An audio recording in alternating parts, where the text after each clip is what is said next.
देख रहे हैं the daily show with Munir Memon. अस्सलामुअलैकुम, आप देख रहे हैं प्रोग्राम मुनीर मेमन के साथ। सबसे पहले आज एक बड़ा अहम वाकया हुआ, सिराजुल हक साहब के काफिले पे एक धमाका हुआ। जो अब तक की इतलात, जब हम प्रोग्राम रिकॉर्ड कर रहे हैं तो आखिरी इतलात के मुताबिक सिराजुल हक साहब महफूज रहे।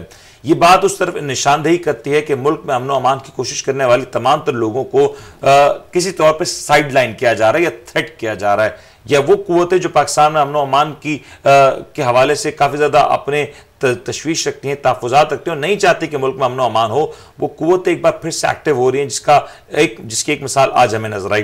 दूसरी जानिब अगर पाकिस्तान की मजमूई सियासत की बात करें तो आज बड़ी कुछ डेवलपमेंट्स हुई हैं जो आपके सामने रखते हैं। सबसे पहले तो पंजाब से ताल्लुक़ रखने वाले अरकान कौमी असम्बली के जो इस्तीफे थे उनको कलअदम करार दिया गया। जो स्पीकर कौमी असम्बली ने जो इसके हवाले से नोटिफिकेशन जारी किया था, उस नोटिफिकेशन को कलअदम करार देते हुए वो तमाम तर जो अरकान असम्बलीज थे उनकी रुकनियत को एक बार फिर से बहाल कर दिया गया है।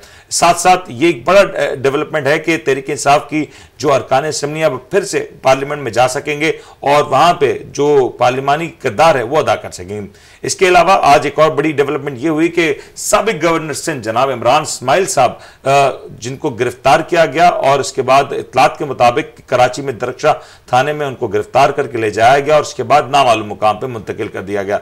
इस वक्त इमरान इस्माइल साहब कहाँ पे हैं, कहाँ पे नहीं, ये बात फिलहाल कोई नहीं जानता और जो गिरफ्तारियों का सिलसिला है वो इसी तरीके से जारी नजर आता है। साथ में ये भी ऐड करते चलें कि जिस अंदाज से पाकिस्तान तहरीक इंसाफ के अक़लियती जमात के जो एक लीडर हैं उन्होंने पाकिस्तान तहरीक इंसाफ से अलहदगी का ऐलान तो कर दिया, लेकिन जिस अंदाज से वो पार्टी से अलहदा हुए उसने काफी सारे सवालात खड़े कर दिए।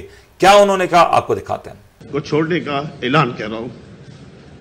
मेरा दुआ है कि पाकिस्तान तरक्की करे। पाकिस्तान तरक्की करेगा तो पाकिस्तान की अवाम की खुशहाली के लिए मैं पाकिस्तान की मुझे यहां तक पहुंचाया,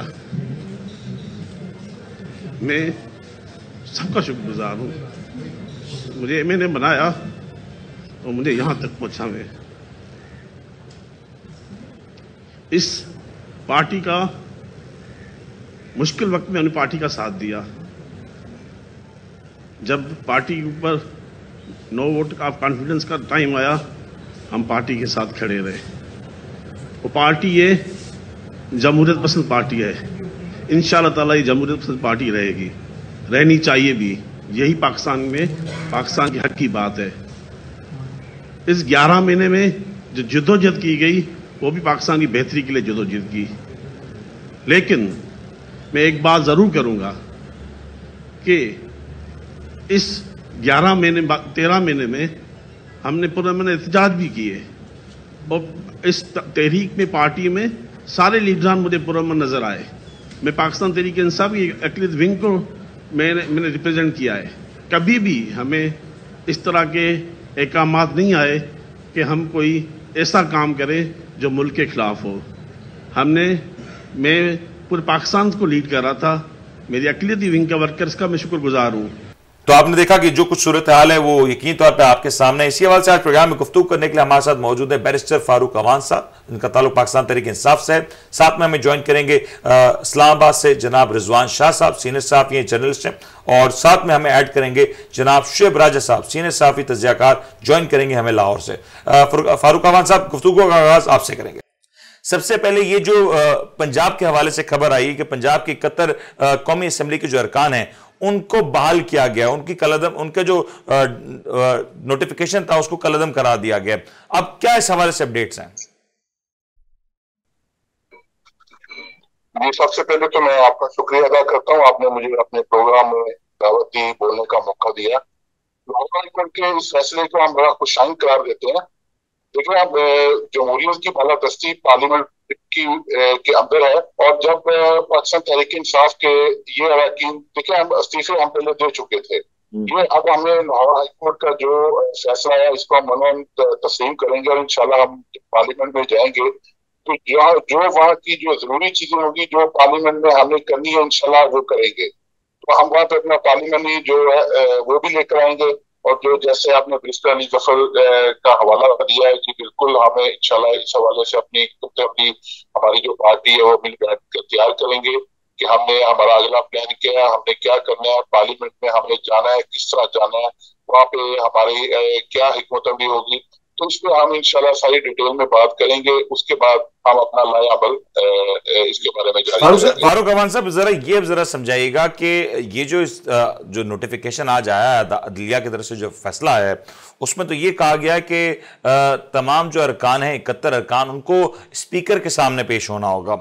अब स्पीकर के सामने पेश होके कहीं ऐसा तो नहीं कि फिर वो ये कह दे कि हम इस्तीफा दे रहे हैं। आप भी समझ रहे हैं कि अभी आपकी सफों में कुछ इत्तेहाद की कमी है और बहुत से लोग इस वक्त तहरीक इंसाफ से दूर होते नजर आ रहे हैं। ऐसा तो नहीं होगा कि 71 अरकान असेंबली या तो स्पीकर के पास पहुंचे ही नहीं, और अगर पहुंचे तो स्पीकर साहब को ही तलाश करना पड़ जाए?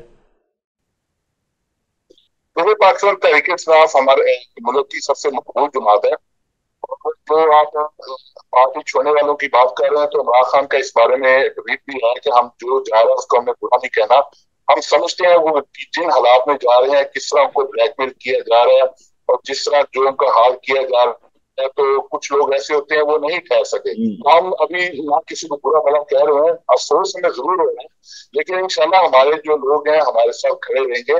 तो जैसे मैंने पहले कहा कि हम अपनी हिकमत अमली बनाएंगे, हम बैठेंगे, डिबेट करेंगे, तजावीज देंगे, तो फिर हमारी जो कोर कमेटी है वो फैसला करेगी कि हमने पार्लियामेंट में जाना है नहीं जाना।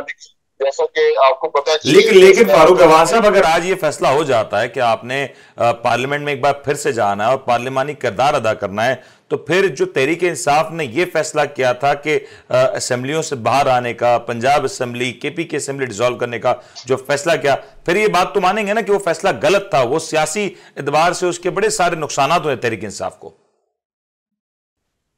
देखिए, ये हमारी अपनी हिकमत अमली थी। हम समझते थे कि हम ऐसे पार्लियामेंट में नहीं बैठेंगे जहां चोरों का टोला है।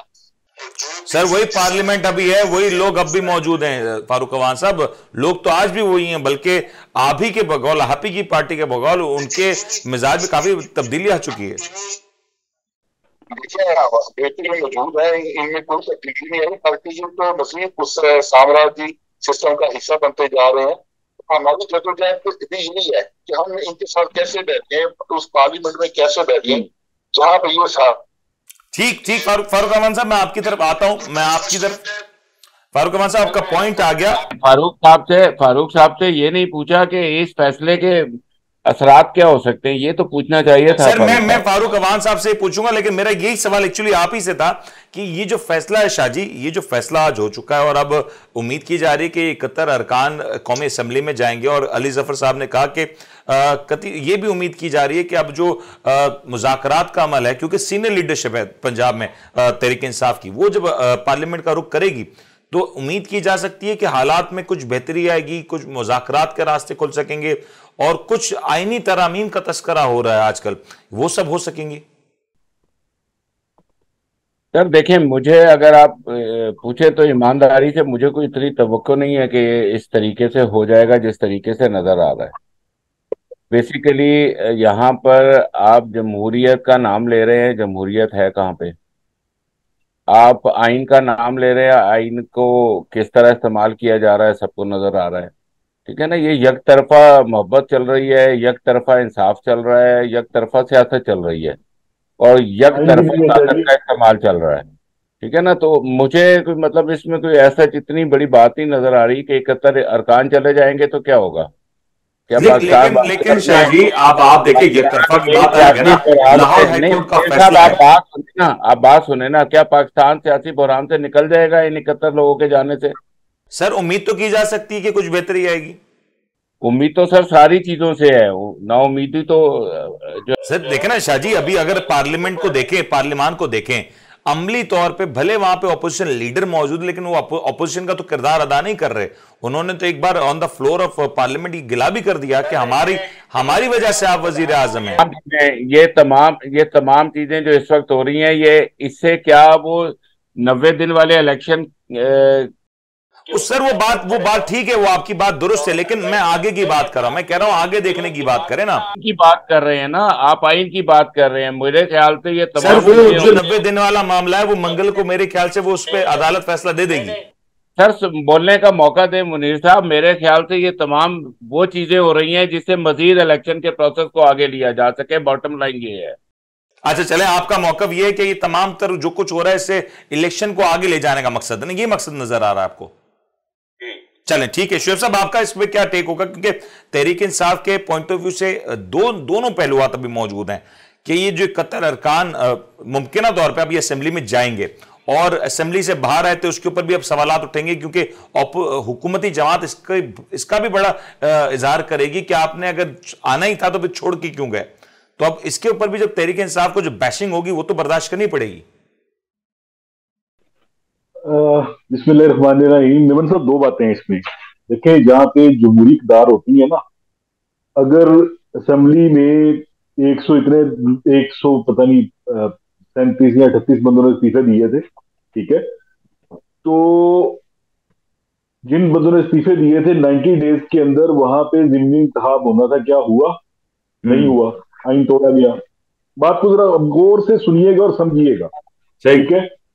मतलब मैं, नो डाउट इसमें कोई शुबा नहीं है कि PT on the part of PTI ये एक रॉन्ग डिसीजन था, ठीक है, लेकिन शायद उस वक्त के लिहाज से वो ठीक डिसीजन था, क्योंकि उन्होंने ये सोचा था कि जब इतने लोग इस्तीफा दे देंगे तो इनके पास इलेक्शंस में जाने के अलावा कोई चारा नहीं बचेगा।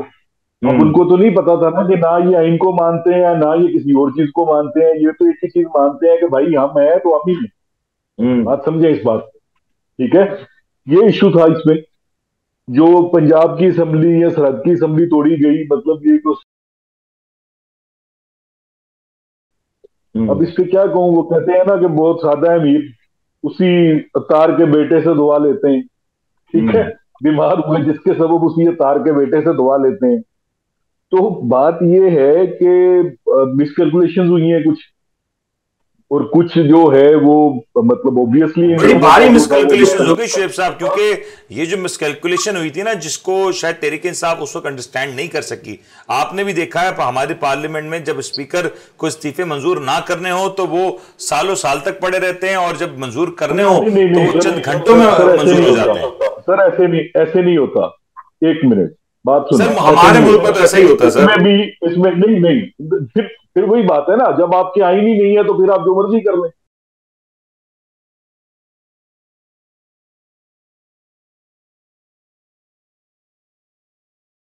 चलिए शाह जी, आपका शुएब साहब ये पॉइंट आ गया, आपका ये आप पॉइंट बिल्कुल आ चुका है मेरे पास, लेकिन मुझे जरा फारूक साहब से जरा जानने थे। फारूक साहब, अब किरदार क्या होगा जरा ये बताएं। अब आप लोग पार्लियामेंट में चले जाएंगे, बड़ी भारी जिम्मेदारी है, क्योंकि माजी में आप काफी अरसे तक पार्लियामेंट से दूर रहे। जब आप पार्लियामेंट में जाएंगे, हमें बड़ा यकीनी बात है कि हुकूमती जमातों से जिस अंदाज में आपका वेलकम होगा, आपको अच्छे से अंदाजा है।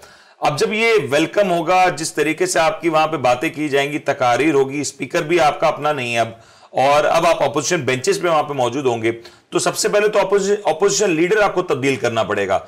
आपको लगता है बआसानी ये काम हो जाएगा आपका? जी फारूक अवान साहब। आवाज आ रही सर? नहीं सर, अब आ रही सर, आप बोलिएगा। हम 27 साल से जदोजहद में, और जितनी कैरेक्टर असोसिएशन इमरान खान ने बर्दाश्त किया, मेरे किसी लीडर ने बर्दाश्त किया, तो हम समझते हैं कि हमारी जमात को के जितनी तनकीद का सामना करना पड़ेगा, हमें इस चीज से बिल्कुल कोई, हम ना घबराए हैं ना हम घबराते हैं। हमें अंदाजा है कि इनकी बातों में आवाम आने वाली नहीं है।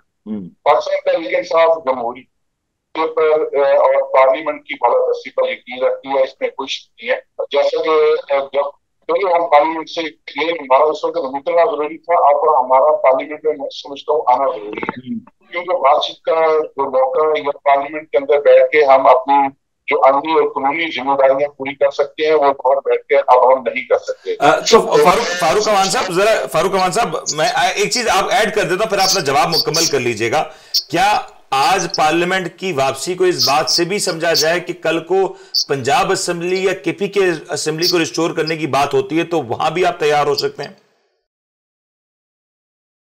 देखिए, इसमें तो हमारा मौकफ आ गया था, और हम इसमें बिल्कुल, अगर इस तरह की कोई तजवीज सामने आई और हमें करना पड़ा तो हम बिल्कुल रिस्टोर करेंगे।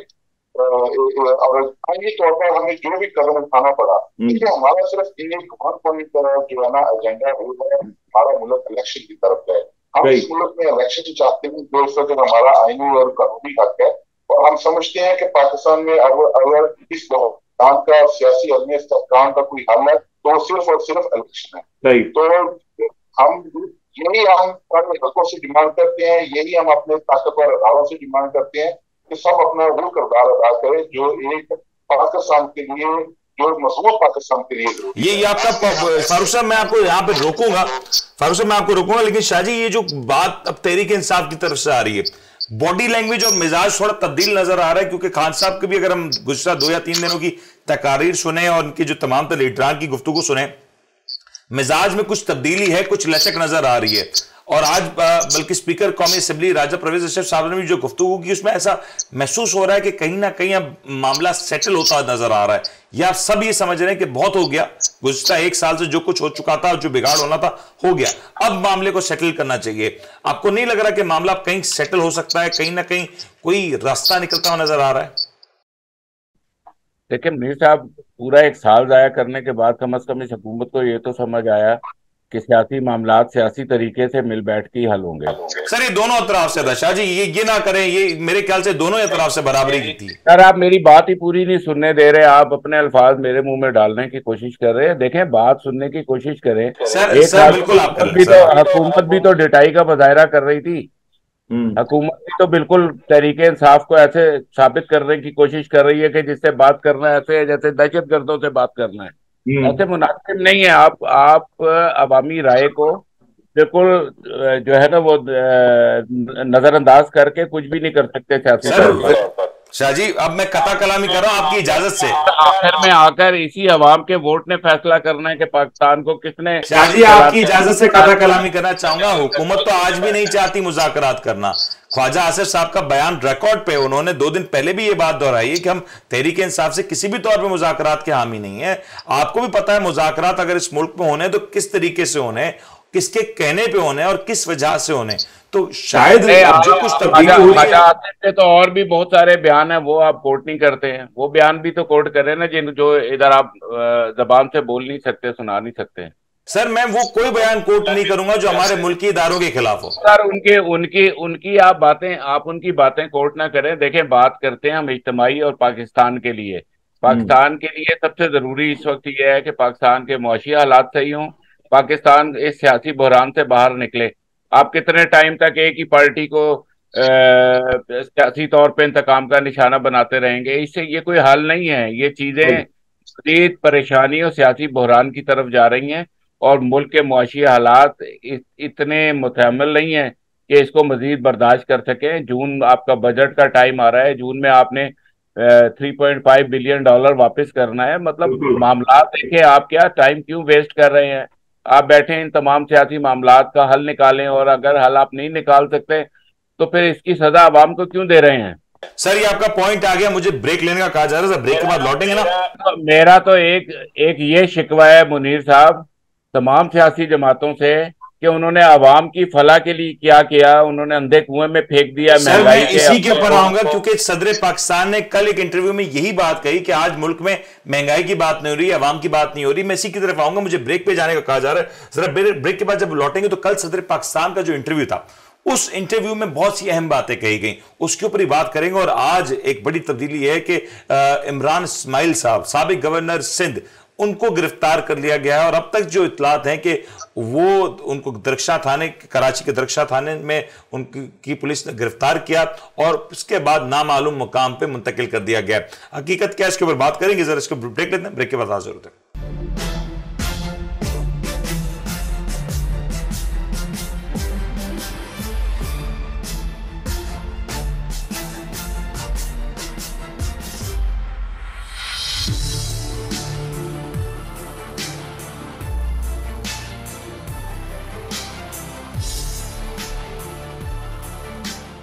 आप देख रहे हैं the daily show with Munir नेमत। प्रोग्राम में आपको एक बार फिर से खुशामदीद कहते हैं। कल सदर पाकिस्तान की जानिब से एक अहम तकरीर हुई और एक अहम इनफैक्ट इंटरव्यू हुआ। उस इंटरव्यू में बहुत सी बातें कही गई और सबसे इंपॉर्टेंट बात यह भी थी कि जो पाक फौज और हमारे जो दीगर इदारे हैं उनके ऊपर जो भी अटैक करेगा उसकी शदीद अल्फाज में मजम्मत की जाएगी।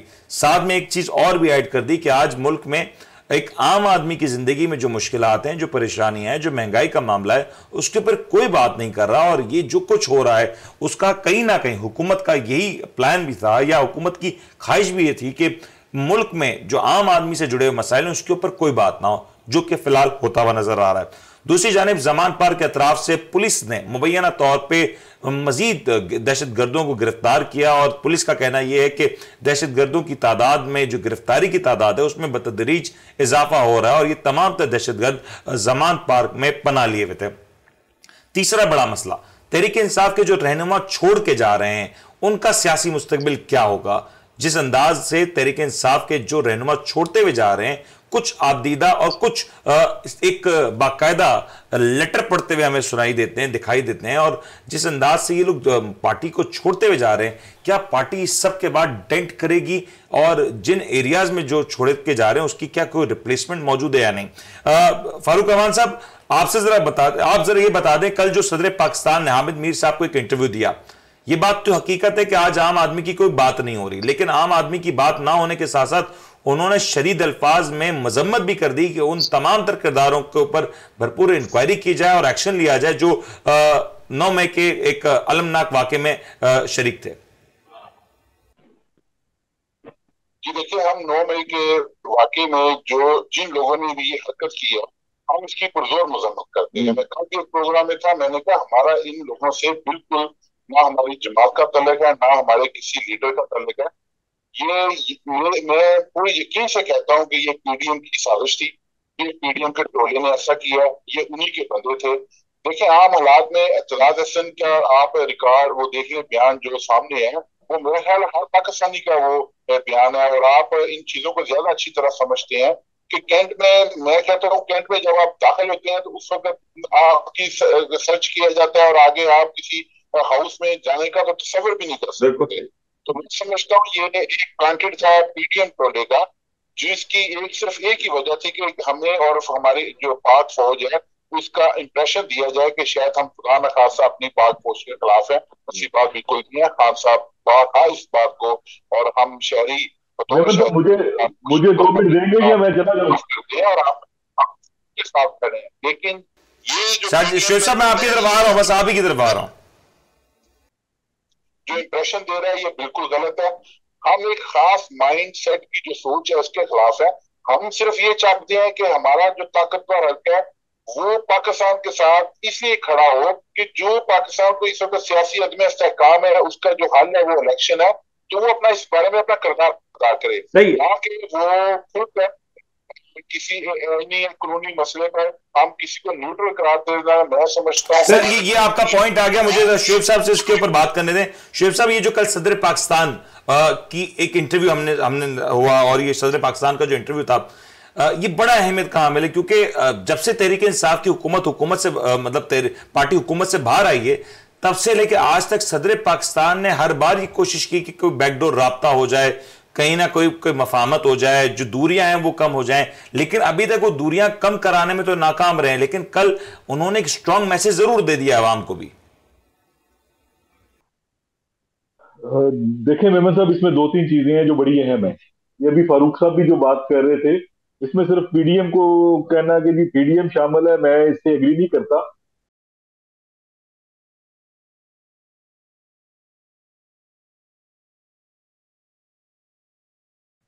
पहली बात तो इस बात को क्लियर कर लें आप, ठीक है ना। सो ये कहना कि इसमें सिर्फ पीडीएम की साजिश है, मैं इससे एग्री नहीं करता, ठीक है।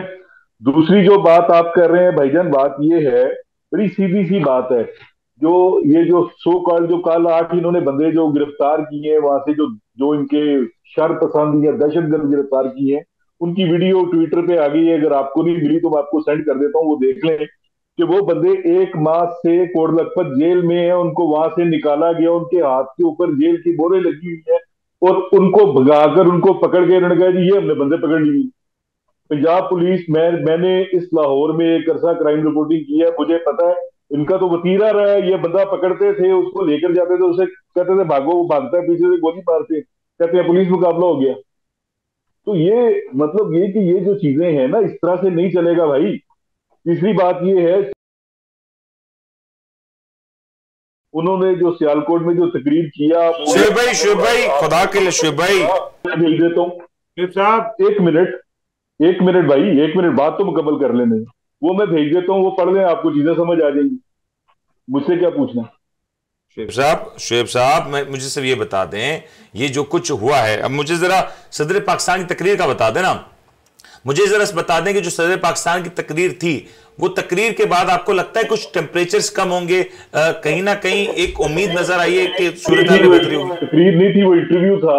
मेरा नहीं ख्याल कि उससे टेम्परेचर कम होगा, क्योंकि अगर ये सदर की मान रहे होते तो आज तक इस हालात पे पहुंचते क्यों? कॉमन सेंस की बात है ना, सदर तो इनके लिए रबड़ स्टैंप है भाई,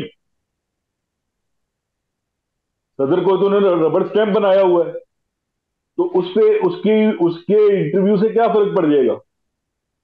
अच्छा, आपको नहीं लगता कि कोई बैकडोर रवाबित हुए हैं? आपको नहीं लगता कि जो अभी हम देख रहे हैं कि तहरीक इंसाफ को हम देखें कि कानूनी एतबार से एक रिलीफ भी दिखाई दे रहा है, कतर अराकीन के इस्तीफे भी, वो भी वापसी हो गए, जमानतें भी हो रही हैं, केपीके में भी बड़ी तादाद में जो जिन लोगों को 72 नहीं 72 है, ये जो मेरे पास इंफॉर्मेशन है 72 है, ठीक है।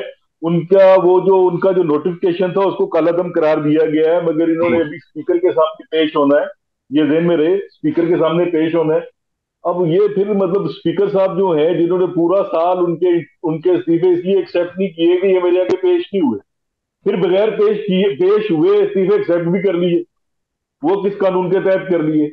अगर उस कानून जिस कानून के तहत एक्सेप्ट कर लिए थे, फिर वो पहले कर लेने चाहिए थे, फिर साल पूरा क्यों वेट करवाया? तो सर ये टोटल बदनीति है भाई इस मुल्क में। बड़ी सीधी सी बात है, अगर आपकी समझ में या किसी की समझ में आती है तो आए, नहीं आती तो मैं कुछ नहीं। सर ये बिल्कुल ठीक है, आपका पॉइंट ये आ गया, मुझे ये आपका पॉइंट आ गया शुएब साहब, लेकिन जरा मुझे ये बताइएगा शाहजी, जरा ये समझाइएगा, एक तरफ हम बात करें कि मुल्क में हालात बेहतर होने चाहिए, लेकिन कहीं ना कहीं तो ऐसी कुव्वतें हैं ना जो चाहती नहीं कि मुल्क में हालात बेहतर हो।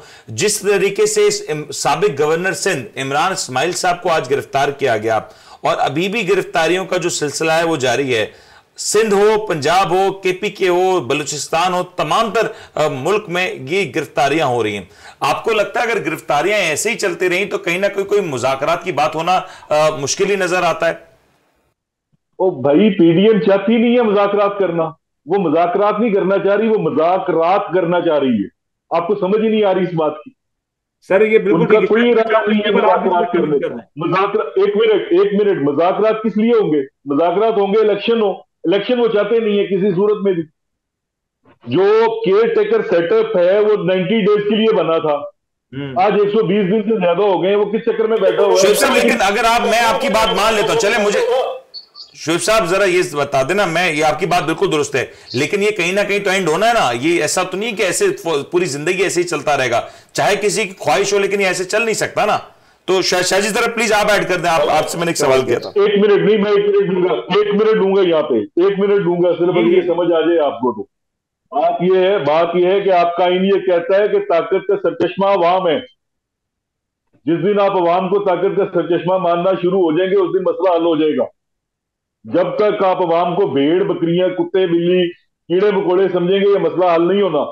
सर आपका पॉइंट आ गया शुएब भाई, मुझे जरा शाहजी जरा पूछते थे, शाहजी ये जरा बता दें, ये जो गिरफ्तारी हुई है, इमरान इस्माइल साहब एक सीनियर पार्टी लीडर है, और मैं ये कहूं कि उन लोगों को कहीं ना कहीं गिरफ्तार किया जा रहा है अब जो पार्टी के साथ पहले दिन से वाबस्ता थे, बल्कि खान साहब के बड़े करीबी थे। इस तरह की जो गिरफ्तारियां हैं वो क्या पैगाम दे रही हैं?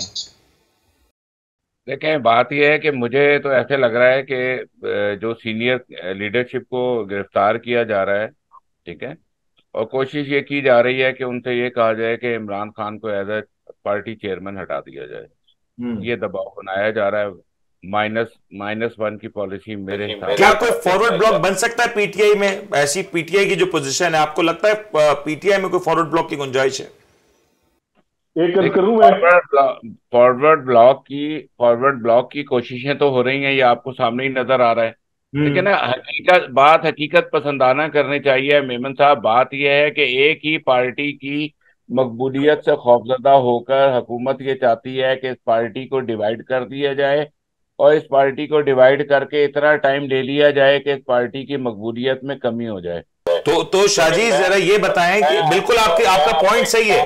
नहीं नहीं, सुने शाजी तो सही ना, एक मिनट, मैं एक आपको मिनट मैं यार, आपको एक ये मिनट। बात बताना तो जी शाजी यार, मुझे मुझे मुझे एक सवाल का जवाब दे दें सिर्फ। मैं मतलब आप मेरे बड़े मोहतरम हैं, मैं आपसे एक सवाल पूछ रहा हूँ, क्या ये इमरान खान को माइनस कर सकते हैं? सर देखें, सवाल ही नहीं पैदा इमरान होता। खान मेरे हिसाब से Imran Khan one man show है, ठीक है। और एग्जैक्टली। अवाम में इमरान खान को ही सराहा है। उसको ये गर्ज नहीं है कि इमरान खान टिकट किसको अनाउंस कर रहा है, ठीक है ना। किसको कर ठीक रहा है, है? तो इस बात से तो मैं आपकी देखें, इस बात से मैं आपकी एग्री हूँ, और मेरा ख्याल है पीडीएम भी इस बात से एग्री है। उन्हें भी पता है कि जब तक इमरान खान को नहीं हटाया जाता वो सियासत लेकिन शाहजी आपका पॉइंट बिल्कुल सही है। मेरा सवाल भी यही है कि अभी जो लोग छोड़ के जा रहे हैं, आप देखें ये बात बिल्कुल ठीक है, मकबूलियत अपनी जगह, लेकिन पाकिस्तान में जब इलेक्शंस होते हैं ना तो तंजीमी ढांचा बड़ा इंपॉर्टेंट होता है। तंजीमी ढांचे के एतबार से अगर मैं कहूं, अगर ये जो सीनियर रहनुमा है अगर ये छोड़ के चले जाएंगे या आपकी की पोजीशंस पे जो लोग हैं वो चले जाते हैं, तो तंजीमी ढांचे को तो नुकसान पहुंचेगा, और जब वहां पे वो कमजोर होगा तो इलेक्शन डे के लिए बड़ा मुश्किल है। इसका जवाब मैं देना चाह रहा हूँ। दें शहब साहब दें। जी, मेरी मैं गुजारिश ये है कि असद उमर पार्टी के सेक्रेटरी जनरल है जी। कल इमरान खान असद उमर को हटाकर वहां पे 17 साल नौजवान को सेक्रेटरी जनरल बना लेगा तो किसी की कोई आवाज नहीं निकालेगा पूरी पार्टी में से। मेरी बात ये लिख लें, इमरान खान के सिर्फ पंजाब में 1550 एप्लीकेंट्स थे 342 सीटों के लिए। 342 के 42 ये मतलब ये कि इनको डिस्क्वालीफाई कर दे, पीछे फिर 1200 कैंडिडेट पड़ा हुआ है। आप पता नहीं किस दुनिया में फंसे हो यार। सर मैं इसी दुनिया में हूं शाह शुएब भाई, बात ये नहीं होती ना। बात ये है, देखें बात ये है शहब साहब, मैं ऐड कर देता हूँ आपकी बात के अंदर, ये इर्तिका का अमल होता है। सियासी पार्टियां, तमाम पाकिस्तान की सियासी पार्टियां इसी अमल से गुजरती रहती हैं। ये सिर्फ हमने ये पीपल्स पार्टी में या हमने पाकिस्तान मुस्लिम लीग नून में ही देखा है कि वो जवान आता है और फिर बुढ़ा होने तक वो पार्टी का ओहदेदार ही रहता है और रहनुमा ही रहता है। लेकिन ऐसा पीटीआई के अंदर मिसाल नहीं देखी। पीटीआई बेसिकली उन्होंने नौजवानों को मौका दिया और नौजवान इस पार्टी के लिए है। देखिए सर ये आपका पॉइंट आ गया। फारूक अवान साहब, मैं जरा आपसे आखिरी सवाल करना चाहूंगा। शाहजी मैं आपकी तरफ आता हूं। फारूक अवान साहब जरा मुझे बताएं कि इस वक्त पंजाब की अभी मजमूई सूरत हाल क्या है? क्या अभी भी गिरफ्तारियां हो रही हैं, छापे लग रहे हैं, और जो गिरफ्तारियां हुई थी उनकी जमानतों का स्टेटस क्या है? जी बिल्कुल, इनके मजामत का सिलसिला बिल्कुल नहीं हुआ। ये पंजाब गवर्नमेंट अपनों के घरों पर छापे जिस तरह ये मारी है, जो चादर दीवारी का जो ये तकद्दस को मार किया जा रहा है, औरतों की तजलील किया जा रहा है, गालियां दी जा रही हैं, जेलों के अंदर बंद किया जा रहा है, तो मैं समझता हूँ ये पूरे पंजाब में क्या पूरे पाकिस्तान में जा रही है। और एक एक रात में इतने फोर्स के साथ जाते हैं, दहशत के साथ जाते हैं, दरवाजा तोड़ते हैं। और मैं ये बुरे वाला में जहाँ मैं रहता हूँ, तो यहाँ पे आप अंदाजा लगा लें कि इन्होंने हमारे जो इमरान है उनके घरों में जिस तरह घुसकर इन्होंने जो बदतमीजियां की हैं और जिस तरह इन्होंने सारा हमारे कारकुनों को पकड़ा, तो हम इसकी जितनी भी मजम्मत करें वो कम है। तो ये अभी सिलसिला इनका। अच्छा फारूक साहब, आखिरी सवाल ये बता दें कि इस वक्त ये बातें भी हो रही हैं कि मुल्क में कुछ 6 माह या 1 साल के लिए कोई ऐसा निजाम लाया जाए या 2 साल के लिए जो कि एक न्यूट्रल सेटअप हो, टेक्नोक्रेट्स का सेटअप हो। अगर इस तरह की कोई सूरत हाल होती है तो तहरीक इंसाफ इसके लिए तैयार होगी? देखिए, ये जितना भी सेट लगाया जा रहा है, ये जितनी भी डिस्कशन की जा रही है, ये सिर्फ माइनस इमरान खान के ऊपर है। ये लोग इमरान खान से खौफजद है, इमरान खान की मकबूलियत से खौफजद है, लेकिन इनको अंदाजा हो चुका है ना कि इमरान खान घर में चला गया। ये बच्चों के दिलों में खान साहब आ गया। इनको अंदाजा नहीं कि अगले 40-50 साल तक खान साहब जिंदा रहेगा, और ये भुट्टो वाला जिंदा नहीं रहेगा, ये अपने नजरिए के साथ। सर ये आपका पॉइंट आ गया। शाहजी लास्ट 1 मिनट है मेरे पास, जरा कमेंट कर दें शाहजी। पहले आपसे, फिर मैं शुएब भाई आपसे इस पर पूछ लूंगा कि ये जो माजरा चल रहा है, बात की जा रही है कि कोई टेक्नोक्रेट सेटअप या न्यूट्रल कोई सेटअप आ जाए, आइन में गुंजाइश नहीं है, और 2 साल 6 माह इस तरह की कोई बातें चल रही हैं। क्या आपको लगता है ये जो गुफ्तगू हो रही है, जो अफवाहें गर्दिश कर रही हैं, इसमें कोई सदाकत है? देखिए मुनीर साहब, इस तरह की थ्योरीज तो मार्केट के अंदर बेशुमार हैं, कुछ लाइक्स और पॉपुलैरिटी के चक्कर में है और कुछ वाकई थ्योरीज गर्दिश कर। लेकिन शाहजी खबर तो गर्म है अभी। लेकिन बात यह है कि देखें, जमहूरी मुल्क को जमहूरी तरीके से ही चलाया जा सकेगा।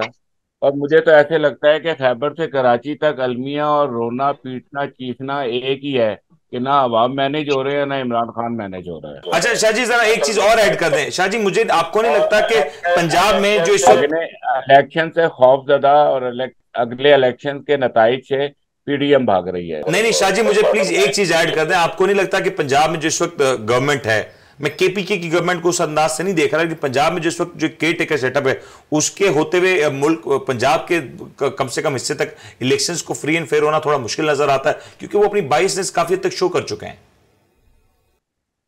देखिए, वो शो कर चुके हैं तो फिर उनको उसका सामना भी तो करना पड़ रहा है, उनको उसका रिएक्शन भी तो नजर आ रहा है। आपको लगता है केयर टेकर सेटअप का जो मिजाज है वो नून लीग के लिए इलेक्शंस में मुश्किलात पैदा करेगा?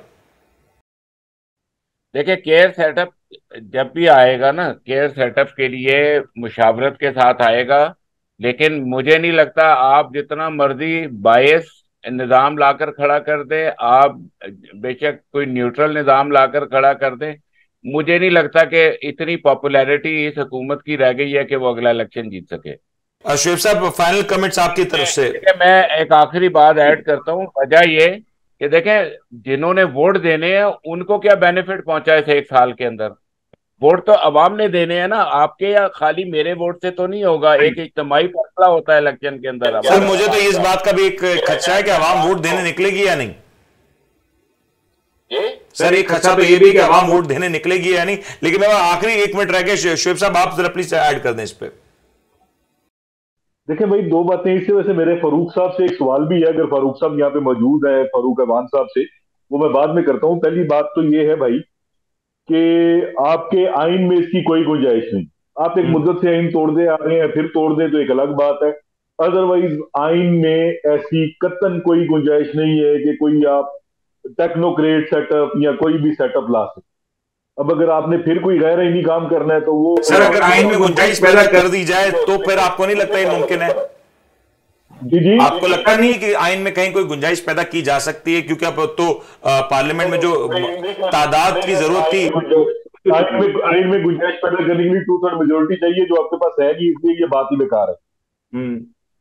ठीक है, उसके लिए 2/3 मेजोरिटी की जरूरत होती है, जो आपके पास नहीं है। सर वो 71-72 अरकान जो आप कह रहे हैं वो तो वापस आ गए ना, क्या पता कुछ ऐसा मामला। वो आपका क्या ख्याल है? वो इस किस्म की अमेंडमेंट के लिए आ रहे हैं? दिमाग खराब है उनका? सर मैं तो सिर्फ मफरूजे के तौर पर पूछ रहा हूं सर, या किसका क्या कब खराब हो जाए कुछ नहीं पता होता। जब मफरूजे की कोई सेंस ही नहीं बन रही तो उसके बाद क्या की जाए? ठीक है। हाँ, मेरा फारूक अवान साहब से एक सिर्फ छोटा सा सवाल है कि 9 मई को तकरीबन 40 से ज्यादा लोगों की शहादतें हुई हैं, उस पे पीटीआई का क्या रद्द अमल है? ये क्या करेंगे उसके ऊपर? मुझे इसका जवाब चाहिए। फारूक अवान साहब अगर आप सुन रहे हैं तो प्लीज जवाब दे दें। गालिबन फारूक अवान साहब की लाइन डिस्कनेक्ट हो चुकी है। उम्मीद करते हैं आपको आज का प्रोग्राम पसंद आएगा। आप तमाम मेहमानों का बहुत बहुत शुक्रिया। लेकिन ये बात बड़ी अहम है कि इस वक्त मुल्क में जो कुछ हो रहा है, जिस अंदाज से सूरत हाल इस वक्त तब्दील हो रही है, कहीं ना कहीं इस बात की उम्मीद तो लगाई जा सकती है कि शायद हालात बेहतर हो जाएंगे। और जिस अंदाज से जो सूरत हाल स्ट्रेच हो चुकी है, ये स्ट्रेच जितनी ज्यादा हो चुकी है, अब गुंजाइश कम बाकी है कि इसमें मजीद बिगाड़ पैदा हो। लेकिन दूसरी जानिब इमरान इस्माइल समेत और दीगर पाकिस्तान तहरीक इंसाफ के रहनुमाओं की जो गिरफ्तारियों का सिलसिला आज भी जारी है और अदालती हुक्म के बावजूद जो रिहाइयां नहीं हो पा रही, इस सब के लिए यकीनी तौर पर यह कहना मुश्किल होगा कि यह मामला कहां जाकर रुकेगा। इस वक्त की पोजीशन तो यह है कि तमाम तर जो इस वक्त पॉलिटिकल प्लेयर्स हैं वो अपनी अपनी पोजीशंस पे मजबूती से खड़े हैं और कोई भी अपनी जगह को छोड़ने के लिए तैयार नहीं। हुकूमत जहां चाहती है कि इलेक्शंस अक्टूबर में हो या शायद अक्टूबर के भी बाद हो, तो वहीं पे तहरीक इंसाफ आज भी इस हवाले से काफी ज्यादा पुर उम्मीद है कि वो हुकूमत के ऊपर प्रेशर डाल के इलेक्शंस को जल्द और बहुत जल्द कराने में कामयाब हो जाएंगे। पाकिस्तान में बजट भी आने वाला है और ये बजट की जो सूरत हाल है ये भी वाज़ेह करेगी कि पाकिस्तान में आने वाले दिनों में इंतखाबी अमल किस तरीके से होगा। ये सारे सवालात हैं जिसके ऊपर इंशाल्लाह आगे चल के प्रोग्राम में आपसे गुफ्तगू करेंगे। आज के लिए अपने मेजबान मुनीर को इजाजत, अपना ख्याल रखिएगा। अल्लाह हाफिज।